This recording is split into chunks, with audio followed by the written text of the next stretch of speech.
So we're going to talk about what's going on with Dungeons and Dragons and the Gygax legacy. Of course, Gary Gygax, co-creator of Dungeons and Dragons, along with Dave Arneson. His family has had a very acrimonious relationship with the current owners of Dungeons and Dragons, Wizards of the Coast and Hasbro. And now Luke Gygax. Have a lot of fans. Yeah, has have a lot of fans. Luke Gygax was at GaryCon this weekend. They did a big kind of a press announcement that it seems like they're going to try to course correct Dungeons and Dragons. They're trying to win back the trust of fans. I personally think. You mean, does it make any money? That's exactly it. I think the money has run out.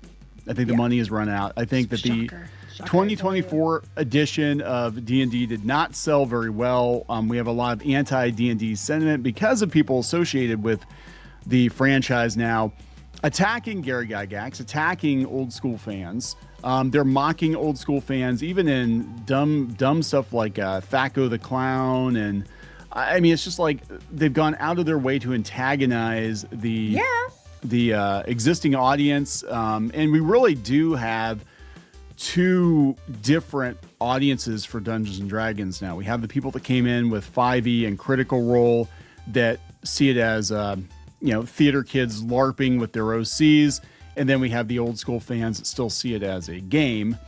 And those two groups have been kind of butting heads for at least probably a decade now, and I think it's decimated the hobby for sure. Tabletop, we've talked about before. I was shocked how political this scene has gotten. More so than comics, more so than anime. I mean, there's a lot of activists and stuff and whatever, but the tabletop scene somehow wound up being completely taken over by a lot of activists, and they've been actively trying to drive out anybody that isn't as progressive as they are.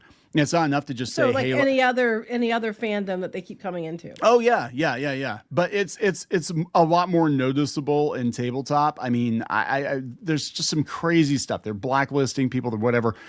But the Gary Gygax, they have really been going out of their way to smear his name for at least a decade plus. Of course, he's not here to defend himself, and then his kids have tried to defend him and they get dismissed. And WotC doesn't want to own it because they don't want to offend their progressive audience. And even in the 50th anniversary D&D book, they're throwing shade at these guys, saying that, hey, the game's a lot more progressive. Basically, the game's a lot more progressive now because it was invented by a bunch of middle-aged white dudes, cis white dudes from the flyover states. And that's what first thing I said to you. Like when you told me that they're trying to walk it back now, I was like, but even in the anniversary book, they were shitting on the fans and the original creators. Yeah. And that's why I was like, how are you going to walk this back?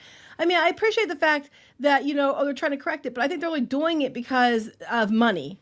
Yeah, no, I agree. They could have corrected this a long time ago when they saw it was getting out of hand, and they saw that these people that they courted were going out there, and then their own people were going out there, alienating the fans. They were blocking people. Weren't they blocking people that were old D&D people from like conventions and shows and stuff and they weren't allowed. They were bringing in all these activist ones as the guests, and they were blocking people who weren't. Yeah, there's been a lot of issues with the old school the TSR crew. And and we had Robert J. Kuntz on, and I might actually link to that in this video, who was there at the beginning, and he's disgusted by how Gary Gygax has been treated.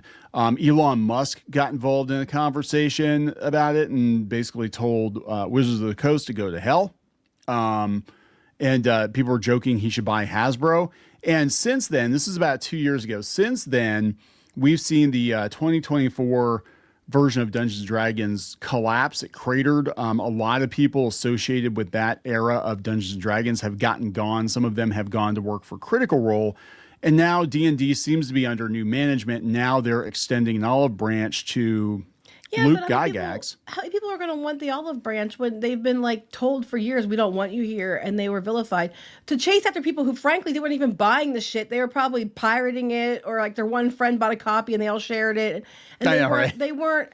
You know, you were making literal coffee shop and a wizarding college where you could date the professors and, you know, F all the weirdos and stuff like that for these people. And the thing is, they keep going on about how they're gatekeeping the space because they have to keep it for everyone. But the thing is, we've mentioned it many times before, no one ever kept them out at all. Like, they were never told they couldn't be there. The problem is, like, they can't, these people come in and they're never kept out. And I'm not saying you should keep people out, but they came in, and then when they get in there, you have to do what I want. And then they just they push everyone else out. But like, this whole narrative that they weren't included before is bullshit, because you could always make your character however you wanted to.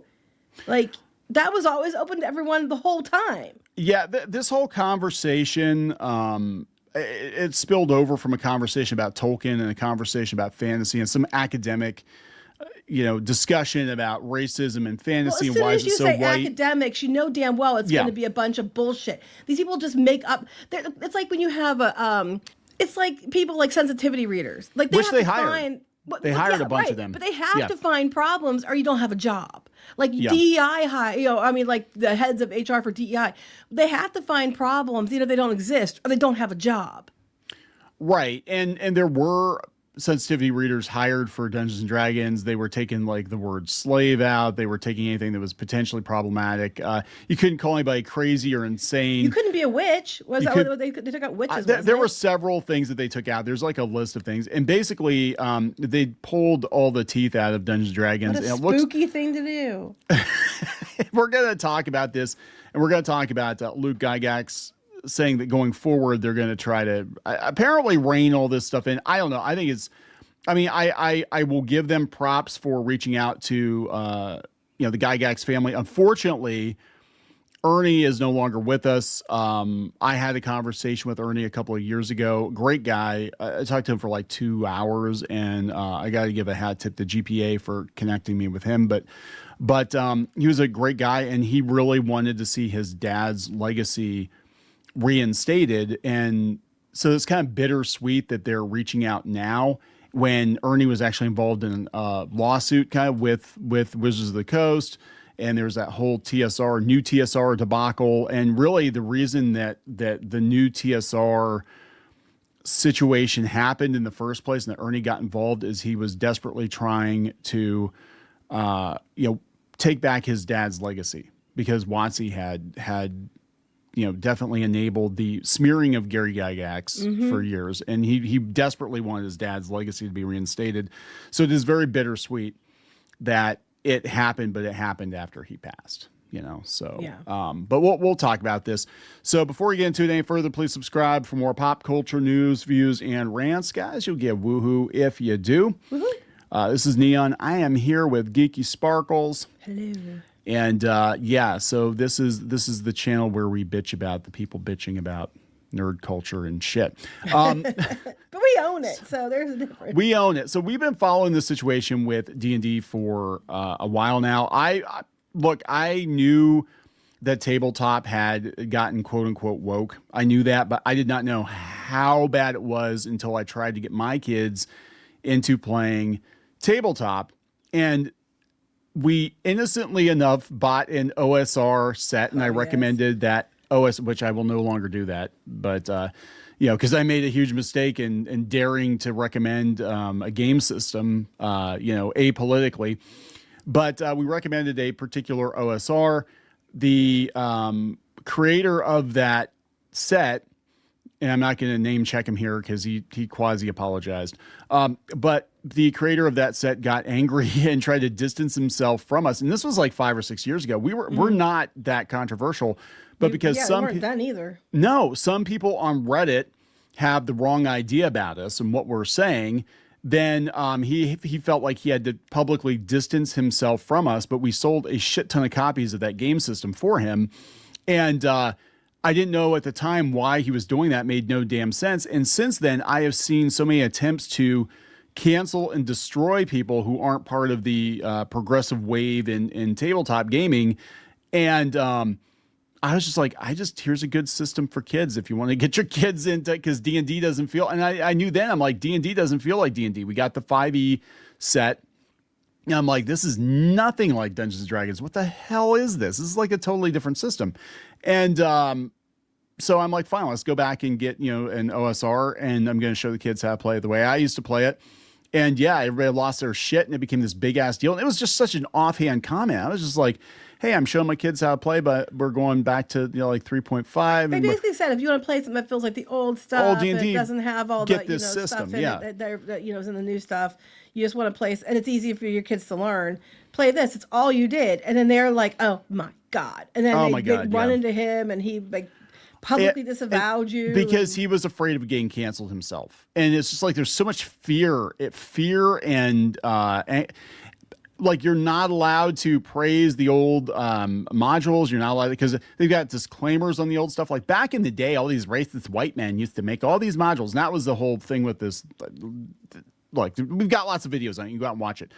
But anyway, WotC really did disparage in a roundabout way Gary Gygax, or allowed it to happen. It wasn't in a roundabout way, because even in their anniversary stuff they did, because when you're saying, oh, well, these are the views of people at a different time and they could be interpreted as blah, blah, blah. When you're putting the content warnings on it, you are. Yeah, you are. You're saying implying that there's something, that they were bad people. Yeah, he was a racist. They were racist. They were all racists. And it's not even about the game anymore. And they were, so Wizards being Wizards, they were chasing after this audience, this new audience that they had, and they mistakenly thought these people had money. These are the same people, or the same kinds of people that were complaining about the barrier to entry to Dungeons and Dragons being too high because they couldn't afford dice. Yes. We did a whole thing on that before. This isn't Warhammer, okay? It's not like you got to go buy a couple $100 worth of minis. This is like dice. You can pick them up at Dollar General now. You don't even have to buy them. You all have phones, clearly, because you're on social media bitching tweeting all the time. Fucking day. Yeah. So you could use they have like free apps that are dice. I mean, right? It's not like it's hard. So I think they learned very quickly that this audience was not going to bankroll them, and pretty much D&D sales to a new audience peaked during the pandemic with Stranger Things and all that. And Stranger Things flushed away all of its goodwill. Critical Role has its own system now, and they're taking a lot of those people with them. Mm-hmm. So, we're stuck with the grognards. We have to go back to the people we made fun of with Thaco the Clown. Like, what the hell? How's that going to go for you? How's that going to go? So I got to give a hat tip here to Kevin Lamb, who I think went to GaryCon this weekend. And we're going to read what he said, basically painting the picture here. And then we're going to go see the part where Luke says that they apologize. But Kevin Lamb says, I'm standing on the shoulders of giants. That's the new guy, this Dana Ayub. I love our past and where we came from. And I want to make sure we're honoring and bringing back as much of that as we can. If this is true, he said, then I can safely say I speak for the vast majority of longtime fans of not just the original versions of the game, but also the original authors, Gygax, Arneson, Kuntz, etc., in that I was absolutely disgusted by the vile and patently untrue accusations made by John Peterson and Jason Tondro against those who wrote and played the earlier editions in the opening forwards of the Making of Original Dungeons & Dragons book. Again, this is supposed to be celebrating the 50th anniversary of D&D, and you're putting an official product out that shits all over the legacy. And First also, thing I said to you when you told me about this. Yeah. And also, beyond that, I mean, that's years and years and years of backhand slaps leading up to that. Then they take the warrior from the cover of the I was thinking Red Box about set, that. I was thinking it. and they're like, oh, we're going to do a face reveal. Oh, look, it's a thick brown woman, because that's who this game is for now, you chuds. Yes, I was going to bring that up. But anyway, you're talking about something else. I was going to come back to that. Yes. And also, they locked out a lot of the creators of the original campaign worlds. There was a lawsuit, I know, with Margaret Wise and Tracy Hickman. Now they're back in with Dragonlance, but they were releasing Spelljammer and Ravenloft, I think, without the consultation or even knowledge of the original authors. Like, why would just because you have the right to do so doesn't mean that you should. Right. And I mean, I understand you may own the IP, right? Because when you're work for hire, you own the IP. But I mean, hey, an email, like, don't freak out. We're releasing a new Spelljammer set. But it again, it's they don't want to pay. They don't want a discussion because they don't want to have to pay royalties or have to get these people involved. They want the brand, but they don't want the people involved because it's toxic masculinity or whatever. Even if you're women. If you're a woman. Yeah, I gotta tell you, these male feminists are hilarious to me because they will literally try to tell me how I'm an internalized misogynist. And I'm like, I don't know, dude. Last time I checked, I don't have a penis. But, whatever. All right. So, yeah, and this is a very good post by Kevin Lamb. The fact that they literally trashed the very creators and content that the book was supposed to be celebrating was one of the worst decisions that WotC ever allowed. First thing I thought of. Yep. Please consider recalling all unsold copies and completely scrubbing the names of Peterson and Tondro from the book. Replace their libelous text with a proper and respectful introduction and re-release it. And make sure that the problematic gods, demigods, and heroes is properly added as well, since that was a glaring and totally uncalled for omission. Then commissioned Jeff Easley to paint all new covers for each and every Orange Spine AD&D hardcover and Fiend Folio and release them with premium stitching minus the typos of the earlier print on-demand scans. That would be awesome, and combined with the corrected making of book would be a huge step in the right direction. Well, they're bringing Jeff Easley back to do, I think, a Greyhawk book with Luke Gygax. Luke, I think, if I'm not mistaken, was actually working with Troll Lord Games, and Troll Lord Games seems to have the spirit of old school TSR now, but they're trying to attack them too because they wouldn't come out and make statements about. You have to come out and say that you're going to make just for us and only us, and we get to control who's here. And then when you realize that they're dumbasses who are just there to gatekeep and have power trips and not buy anything. Yeah. It's not a very good business model to make. You're not going to make money if you keep, giving these people what they want. Well, here's a comment here. I'm very suspicious of corporate speech who want to bring back the legacy of D&D. Their modus operandi is to use nostalgia to shove woke stuff in the cracks. When I see a babe in a chainmail bikini in the material, they'll know for sure they have removed the wokeness. We'll see. I mean, it's a step in the right direction. We're going to go out to see what Luke Gygax had to say. So this video is from Crit Hit the Giant on YouTube, and he actually did film Luke's press event at GaryCon, and this is what he said about the situation with WotC. Yeah, I think you're absolutely right. Dan Ayub, when I met with him, well, Joe Manganiello gave me a call in August of 2025, and he said, hey, the new head of D&D, Dan Ayub, he's in town, and he wants to meet you. And he said, can you have dinner? And I was like, well, I was thinking, it's really a terrible time. I was one day out of surgery for a torn labrum, so I was in a sling and on pain pills. But I asked my wife, I said, hey, we want to go to dinner? You can drive me down there. And she was kind enough to say yes. And so we drove down the next day and met Dan. And he told me the story of being offered the job. And he had to say, I'll think about it. And well, yeah, it's damaged goods. I feel like I don't know if I want to take D&D back at this point. It's damaged goods. He said, the reason it's my dream job, but the reason I said that is, in his words, I don't want to fuck this up. And it's already fucked up, dude. You can't fuck it up any harder. Yeah. That's because it means something to you. It's that important that you have to think about, do I want to do this? Because what if I fail? So he put thought into it, and he's like, yeah, I really want to do this.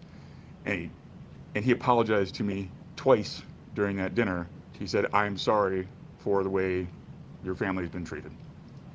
Okay, It well, looks like he's trying not to cry. But yeah, because it's been absolutely horrendous. Unfortunately, your brother's already gone. yeah, and that's all Ernie wanted. I mean, that was my understanding talking to him, and Ernie unfortunately died. He didn't have a lot of money. And I'm like, if you, I guess my thing is like, if you really meant it, WotC, you really meant it, Hasbro, he's a Gygax. Like, shit, you could kick him a couple of bucks. God knows you made enough off of his dad's work. It's like, come on. And his own said, stuff I want too. to heal that divide between the family and the franchise. And I said, Dan, you didn't do it. It's okay. But he's Canadian, so he did it twice. But no, and then and he talked about, I think we've gone a little bit astray, and I'm not A little. a little bit astray. Okay, it's you've gone off the cliff, down the ravine, back yeah, up the other side, down another ravine. Yeah. Walking out of school, he said all this publicly. We've gone a little astray, and I want to reconnect with the fan base and listen and hear them where they want to go. Do you? And my goal is to Wait, make which fans? great products, give them to people, and let them play and enjoy the game. I thought, yeah, that's the right thing to be doing. So apparently this new guy that's in this Dan guy just wants to create content and then let people play the game the way they want to play it. That's Like it sort of always was until, you know, these it's things kind came in. of an alien concept. Unlike the last fall, they had the artwork for the what was it, like the Forgotten Realms Pride Parade or some crazy shit that was going on with the beholder with the rainbow heart eye and the whole like coffee shop shit. Yes. Like maybe this, I don't know. I mean, I think, again, the only reason they're at this point right now is the money has run out. If they thought that new audience was worth it, they'd totally be chasing it. And, but yeah, they're not going to come out and beg old school fans to come back. But that's kind of what they need to, though. They need to. They need to, because you need to show, not tell. Because here's that's the thing: exactly it. It's like people, and even if they forgive you, they're not going to forget. They're always going to be like, if you can even get them back. A lot of them went on to other things, so they're just going to keep playing the stuff they already have that works. Why don't fix it if it's not broken, kind of thing. But yeah, I just want to end with this because this is one of the things that came up just to show you where Luke is at. And again, this comes from Kevin Lamb. When I asked how his father approached the game, one thing that Luke Gygax said was his dad was very against the Drow, the Dark Elves, being player characters because they are evil creations of evil gods. They are monsters, and they have no correlation with any people in the real world. Yes, thank you. Yeah. And now what has happened is they've humanized all these monsters. Now we're making it weirdly racist because, well, they have dark skin. Well, they were never meant to be player characters. They were, they were never meant to be stand-ins for different people that are, like, and the fact that you guys see them as that says more about you. Yeah, so I don't know. We'll see. Like you said, show don't tell, but it probably is a good first step. Are we going to wrap this up? Yep. Please subscribe for more pop culture news, views, and rants. We'll talk later. Bye.